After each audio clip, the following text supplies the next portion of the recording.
இயற்கையான வாசனை திரவியங்களை தாவரங்கள்ல இருந்து எப்படி பிரித்தெடுக்குன்ற தொழில்நுட்பத்தை சொல்லித்தரேன்.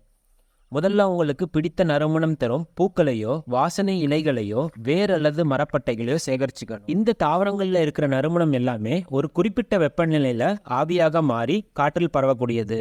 இந்த நறுமண ஆவியை குளிர்வித்து திரவியமாக மாற்றும் தொழில்நுட்பத்தை தான் நாம வடிகலன்களை கொண்டு செய்யறோம். தண்ணீர் விட்டு கலன்களில் மலர்களை நிரப்பி மெதுவாக வெப்பத்தை ஏற்றினா நீராவி இந்த மலர்களின் மேல் பட்டு மலர்களின் நறுமணத்தை நீராவியோட சேர்த்து எடுத்து வரும். இந்த நீராவியை குளிர்வித்தா நமக்கு வடிநீர் கிடைக்கும். இந்த வடிநீரில் மேல் பகுதியில் சிறிய எண்ணெய் படலம் போல் மிதப்பது தான் இயற்கையான வாசனை திரவியம். இதை தான் அரபிக் மொழியில அத்தர் என்றும் ஆங்கிலத்தில் சென்ட் இல்லை பர்ஃப்யூம் என்றும் டெக்னிக்கலா எசென்ஷியல் ஆயில் என்றும் சொல்றோம்.